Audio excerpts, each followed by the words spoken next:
100 भेड़िया हमारे यहाँ ऐसी वैसी हरदम घुस जाते हैं घरों में सबके। कई भेड़िया आते हैं यहाँ पे रात को। कल कितने भेड़िया देखे? कल यहाँ 3 बार अटैक किया गांव में।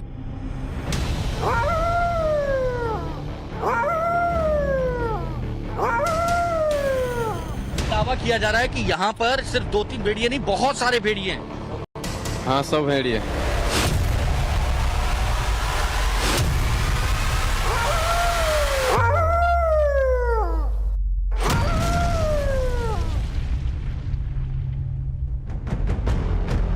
भेड़िए चाहे 2 हो, 20 हो या फिर 200, योगी ने आदमखोरों के एनकाउंटर का डायरेक्ट ऑर्डर दे दिया है। सीएम योगी सख्त हो गए हैं। ये जो आदेश दिया है कि आदमखोर भेड़ियों को गोली मार दी जाए, उससे आप लोग सहमत हैं? बिल्कुल सहमत है, बिल्कुल सहमत, तुरंत मारा जाए। आप लोग सहमत है भैया? सही बात है, सही बात है, बिल्कुल सही बात है जी, सही बात है। मारना चाहिए इनको गोली, मार देना चाहिए। नरसंहार कर रहे इसलिए मार देना चाहिए। छोड़ना बिल्कुल नहीं चाहिए। जो नरसंहार करे उसको तुरंत मार देना चाहिए। दिन का उजाला हो या रात का अंधेरा, अगर पकड़ा नहीं गया आदमखोर तो गोली से मार दिए जाएंगे।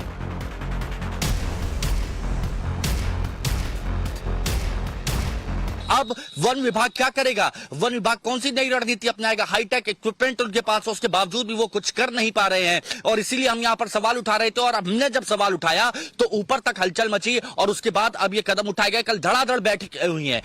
लंगड़ा भेड़िया जंगल में छिपा हो या घात लगाए बैठा हो, लखनऊ से क्लियर कट मैसेज है, भेड़ियों को शूट एंड साइट कर दो। बहराइच के 50 से ज्यादा गांवों में दहशत मचाने वाले भेड़ियों के पास बचने का एक ही ऑप्शन है, और वो है उनका पकड़ा जाना। वरना 130 किलोमीटर दूर बैठे योगी आदित्यनाथ ने बैठक में साफ साफ कह दिया है, भेड़ियों को जल्द पकड़ लो वरना देखते ही गोली मार दो। सीएम योगी के इस आदेश की वजह है आदमखोरों के अटैक में नॉन स्टॉप इजाफा। रातों को घरों में रहना पड़ता है, लाइट कट जा रही है, रात लोगों को छतों पे रात गुजारनी पड़ रही है। ऐसे में समस्याएं हो रही हैं। आपको दिखाया है तस्वीरें गांव में किस तरह से जो है शाम होते ही एक तरह से सन्नाटा जो है वो पसरने लगता है। लोग अपने अपने घरों में दुबक जाते, एक तरह से कहें पूरे परिवार को लेकर, बच्चों को लेकर लोग घरों के अंदर चले जा रहे हैं ताकि भेड़िए के हमले से अपने आप को बचा सके। हालांकि कुछ चीजों को लेकर लोगों के अंदर शिकायतें भी हैं। पूरी रात लाइट नहीं रहा था। हाँ। और पूरा दिन लाइट नहीं रहा था। हाँ। अब आदमी अंदर कमरा में लेटा तो मर जाए। तब क्या करते हैं फिर इस ऐसे स्थिति में? क्या करते हैं? बेना हाँकते हैं और बैठ रहते हैं। जब ड्रोन फेल हो गए, कैमरे भेड़ियों को पकड़ नहीं पाए, तब बहराइच में बंदूकें तानने की नौबत आ गई। और ये इसीलिए भी जरूरी है क्योंकि इंसानी खून के दुश्मन बन चुके आदमखोरों के खौफ का दायरा बढ़ गया है। पहले इनका आतंक 32 गांवों में था, लेकिन अब 50 से ज्यादा गांवों में डर फैला है। पहले 20 से 25 किलोमीटर के एरिया में अटैक करते थे, लेकिन अब 40 किलोमीटर तक इनके पंजे दौड़ रहे हैं। वन विभाग पहले दावा कर रहा था कि केवल 2 भेड़िए ही बाकी हैं, लेकिन गांव वाले इनकी संख्या 100 से ज्यादा बता रहे हैं। क्या 2 ही भेड़िए इतना आतंक मचा रहे हैं? नहीं, ये 2 भेड़ियों से तो नहीं हो सकता। हमको लग रहा है हर जगह 2 से 4 भेड़िए की मौजूदगी है। यहाँ से कम 80 या 90 भेड़िए जरूर होंगे। यहाँ नानपारा के पश्चिम से लेकर के कैसरगंज तक ये पूरे क्षेत्र में फैले हुए हैं। इनकी संख्या ज्यादा से ज्यादा हो सकती है। जो इस समय माहौल चला है, काफी सब डरे दहशत में है। ज्यादा संख्या है इनकी, लगभग कम से कम 100 है। हाँ, इधर कैसरगंज से लगाए तो इधर नानपारा क्षेत्र को पार। और ये सिर्फ 2 मान के तैयारी कर रहे हैं, इसलिए हर रोज हमले हो रहे हैं। 2 कह रहे हैं, 2 से ज्यादा है। हाँ, संख्या ज्यादा है, कम से कम 100 है। हाँ, 3 रात में यहाँ 3 अटैक के हैं। अच्छा, ये सब लोग बोल रहे हैं कि 2-3 भेड़िए नहीं है। जैसे 2-3 नहीं है, कहे पूरे इलाका में तो पूरे मौजे महान है और अटैक करते हैं। कल हिंदूपुरों में अटैक किया, यहाँ अटैक भवा लड़की का उठाए ले गए, मोहन पिपरी में उठाए ले गए। तो अब कैसे माना जाए कि 2 हैं? अब सवाल यह है कि भेड़ियों को मारने का ऑर्डर क्यों जारी किया गया? तो इसकी वजह है 80,000 की आबादी का गांव में बंधकों की तरह जीना। बड़े बुजुर्ग घरों की रखवाली कर रहे हैं, आजीविका का संकट खड़ा हो गया है। बच्चे घरों से बाहर नहीं निकल रहे हैं, इनकी पढ़ाई लिखाई बंद हो गई है, और इतने घरों में व्यापक स्तर पर इतनी जल्दी दरवाजे लगाना मुमकिन नहीं। थक हार कर जिंदगी बचाने के लिए खुद से इंतजाम किए हैं, मगर भेड़ियों के आगे फिर भी नाकाम हैं। तो वाले तार यहाँ पर लगाए गए हैं, साथ में ये छोटी सी जाली भी लगाई गई है कि जो जानवर हैं वो यहाँ पर ना आ सके, और इसीलिए यहाँ पर ये कोशिश की गई है। और यहाँ पर देखिए ऐसे ऐसे टॉर्च लगा के ये लोग देखते हैं कि कहीं कोई जानवर, इसको आप वक्त वक्त पे ऐसे ही देखते रहते हैं? वक्त पर यहाँ सबका जगावा करी था, पूरी रात जागा जाता है और लड़का बच्चन कहाँ सुरक्षित रखा जाता है कि कोई मतलब खतरा न हो पावे। लेकिन कभी कैसे यहाँ पर ढूंढा जाता है, आवाज लगता है।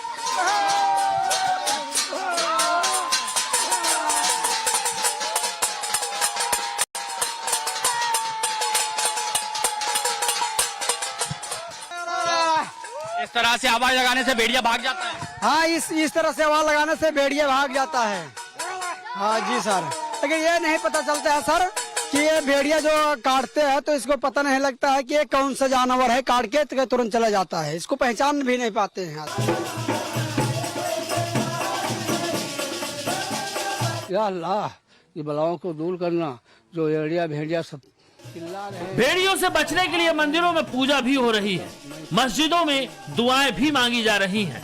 वन विभाग से इसलिए भी भरोसा उठ रहा है क्योंकि 50 से ज्यादा टीमें तमाम दावों के बाद आदमखोरों के हमले नहीं रोक पाई। बहराइच में भेड़िए अब तक 10 लोगों को अपना निवाला बना चुके हैं और 38 लोगों को बुरी तरह घायल कर चुके हैं। ताजा अटैक हुआ अफसाना नाम की बच्ची पर, जिसे किसी तरह बचा लिया गया। बीती रात भेड़िए ने गिरधरपुरवा में एक 5 साल की मासूम बच्ची पर अटैक किया। ये एक बार घर दिखाने से पहले आपको इस इलाके के बारे में बताते हैं। देखिए किस तरह से ये खेतों के ठीक बगल में जंगल है, खेत है और बगल में ये घर है, और कहा जाता है कि ये मुफीद जगह होती है किसी भी भेड़िए के लिए हमला करने की, क्योंकि वो ऐसी जगह को चुनते हैं जहां से वो आबादी में आसानी से घुस सके और वापस आबादी में जा सके। ये घर, जिस घर पर हमला हुआ है, मासूम 5 साल की बच्ची को शिकार बनाने की कोशिश की है, अटैक किया है, उसके ठीक बगल में खेत है जहां पे वो आसानी से अपने शिकार को लेकर जा सकता था। और सो रही थी बरामदा माँ, घर के अंदर नहीं सुलाया था आपने? मैंने घर के अंदर नहीं, जो है बरामदा मारा है। अब जो मतलब पल्ला वल्ला नाए लगे हैं, लेकिन मतलब अरे का खुला है थोड़ा, इसीलिए हाँ। तो ये तो लगातार कहा जा रहा है ना कि बच्चों को घर के अंदर रखिए, बाहर मत सुलाइए, प्रशासन लगातार कहा जा रहा है, लेकिन अब सब लोग घर में कहाँ, ये घर है, छोटा घर है। हाँ छोटा घर है एक भैया, तो अब हर आदमी सब कहाँ ये घर में आई जी हैं, तुम बताओ पहले। ये देखो खून लगा है, सब देखो खून लगा। इसी बिस्तर पे बच्ची सोई हाँ, थी? हाँ, वो बच्चे एक कच्चे चपटे सोए थे। अच्छा, दोनों लोग इसी पे सोई हाँ, थी? ये देखो। अच्छा, फिर क्या हुआ दादी? तो इपर सोई गए, इपर 4 पहिया बिटिया सोई गए, हम सोई गए, तो क्या हुआ, बस पकड़ ली, जो पकड़ ली तो चिल्लान बिटिया, तो हम कहा का हुआ बिटिया, का हुआ। शेर के बाद शिकार के मामले में भेड़ियों को बहुत खतरनाक माना जाता है। हर रोज 20 से 25 किलोमीटर तक अपनी भूख मिटाने के लिए गंध की पहचान करते हुए 42 दांतों के साथ अटैक करने में माहिर होते हैं भेड़िए, और फिर नदी में तैरने की क्षमता इन्हें और घातक बना देती है। यही हो रहा है बहराइच में। घाघरा नदी के में है और ये एक बोट पर, हम इस वक्त नाव पर हैं, और ये पूरा जो इलाका आप देख रहे हैं इसे वेटलैंड कहा जाता है, जो किनारे का हिस्सा है, कछार जिसे कहते हैं आम भाषा में लोग। बड़ी संख्या में आबादी यहाँ पे रहती है, करीब 80 से 90 हजार लोग इन गांवों में रहते हैं। 35 से 40 गांव हैं जो इन किनारों पर है, और इन किनारों पर होने की वजह से ही यहाँ खतरा जो है वो बहुत ज्यादा है। ऑपरेशंस यहाँ भी चल रहे हैं, लेकिन कामयाबी यहाँ भी नहीं मिल पा रही है। आपके यहाँ भी जो है वन विभाग का ऑपरेशन चल रहा है? कब चला ये? तो बराबर चल रहा है, लगातार चल रहा है। लगातार। कोई भेड़िया पकड़ा गया इधर? कभी पकड़ी तो नहीं है, इधर नहीं पकड़ा गया कब? तो सवाल है कि भेड़ियों के दहशत से मुक्ति क्या बंदूक से निकली गोली से ही मिलेगी? क्या एनकाउंटर से खत्म हो जाएगा उनके अटैक का सिलसिला? क्योंकि वन विभाग ने जितनी भी तरकीबें अब तक अपनाई, उन सब पर भारी है आदमखोरों की शातिर चाल।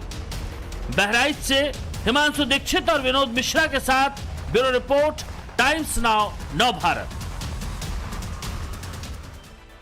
और उत्तर प्रदेश में सीएम योगी ने मिस्ड कॉल के साथ बीजेपी के सदस्यता अभियान की शुरुआत की। अब बीजेपी का लक्ष्य बड़ा है, खास बात यह है कि सदस्यता के इसी अचूक मिशन के भरोसे बीजेपी की 2014 और फिर 2019 में बम्पर सीटों के साथ सत्ता में आमद हुई। यूपी में योगी का टारगेट बड़ा है, हर बूथ पर 20% वोटर्स को बीजेपी का सदस्य बनाने का यह लक्ष्य है। छोटे छोटे टुकड़ों में चली हवा एक जबरदस्त आंधी में तब्दील हो सकती है। अखिलेश की टेंशन यही है क्योंकि योगी ने इस मिशन को लेकर जिस तरह से हुंकार भरी है, उसमें अखिलेश के पीडीए वाले दांव का बिखरना तय हो सकता है।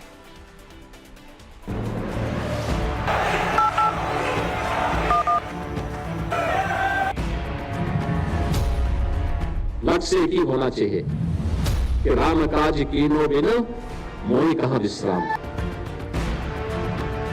अपने लक्ष्य को हासिल करने के लिए, परिश्रम की पराकाष्ठा को पार कर जाने के लिए विख्यात भगवाधारी मुख्यमंत्री जब देश की सबसे बड़ी पार्टी को नया विस्तार दे रहे थे, स्वयं नए सिरे से सदस्यता को लेकर बीजेपी के कुनबे को आकार देने की प्रतिबद्धता जता रहे थे, जब वो भारतीय जनता पार्टी को गांव, गली और मोहल्ले के घर घर तक पहुंचाने की बात कर रहे थे, तब उनका विजन क्लियर था।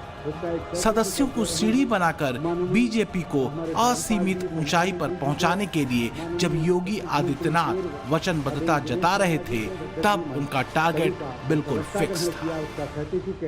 लोक कल्याणकारी कार्यक्रम हो, सरकारी या निजी क्षेत्र में नौकरी की संभावना हो, या फिर सुरक्षा से जुड़े हुए मुद्दे हो, या इंफ्रास्ट्रक्चर और विकास के कार्यक्रमों को घर घर तक पहुंचाने का, अगर आप भी उस कार्यक्रम के साथ जुड़ करके उन लोगों तक भारतीय जनता पार्टी की पहुंच को आसान कर लेंगे। 51 दिनों में जब 10 करोड़ नए सदस्य बनाने का लक्ष्य लेकर बीजेपी आगे बढ़ रही है, तब योगी आदित्यनाथ इनमें से करीब करीब 1/3 सदस्य सिर्फ यूपी में पूरा करने का प्रण करके आगे बढ़ रहे हैं। इसको लेकर योगी यूं ही आश्वस्त नहीं है। योगी का कॉन्फिडेंस हाई है,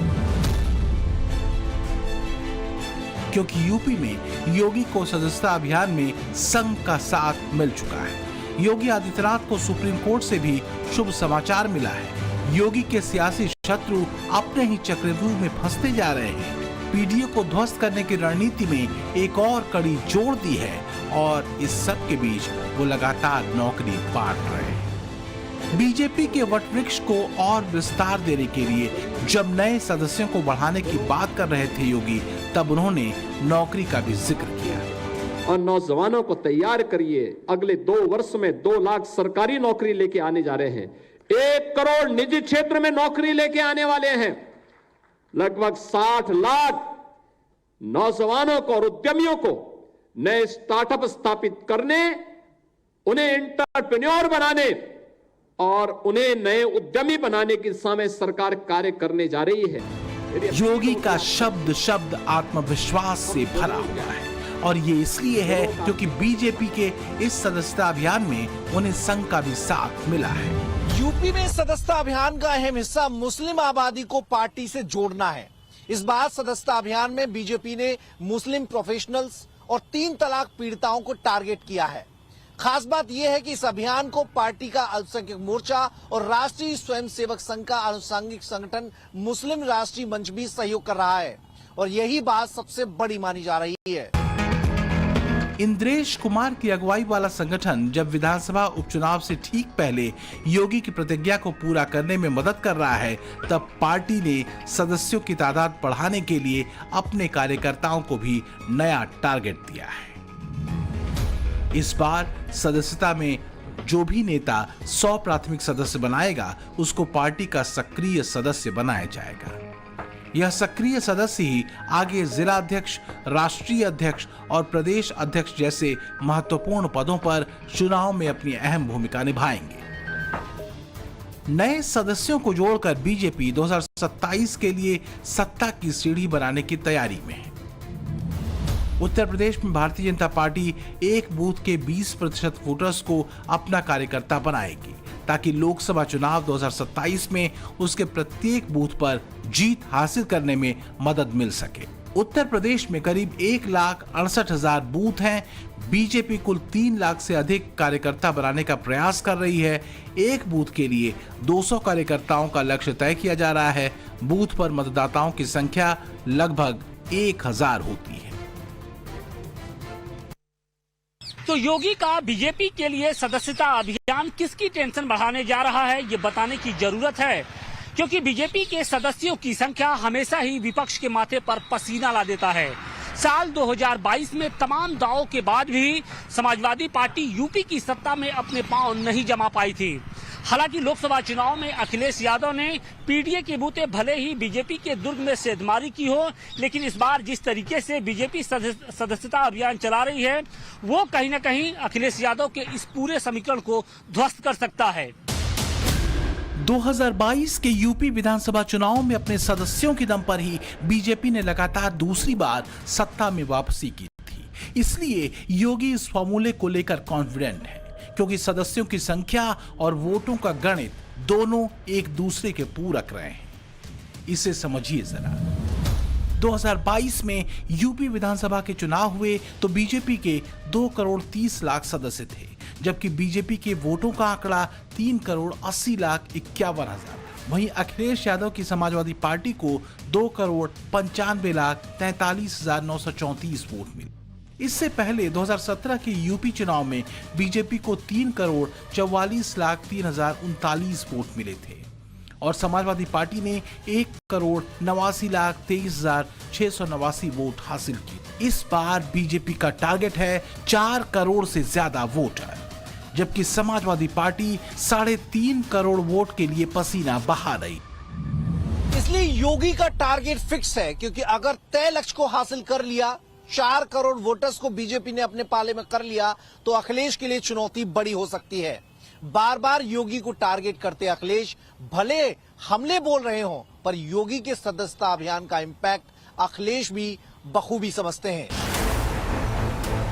एक तरफ योगी का टारगेट ज्यादा से ज्यादा सदस्य बनाने का है, तो वहीं योगी सरकारी नौकरियों के जरिए भी युवाओं को साधते दिखते हैं और वो बड़े ऐलान करते हैं। बीते दिनों ही योगी ने यूपी पुलिस में 20% बेटियों की भर्ती का ऐलान किया, तो वहीं 69,000 शिक्षकों की भर्ती के लिए नए सिरे से मेरिट लिस्ट बनाने की तरफ कदम बढ़ाए। अभी नौकरी की बड़ी जरूरत है। जिस सरकार ने 10 साल में नौकरियां रोजगार न दिया हो, उससे क्या उम्मीद करोगे आप? कितने बड़ी संख्या में नौजवान हैं जो नौकरी चाहते हैं, उसके लिए भी सरकार को सोचना चाहिए।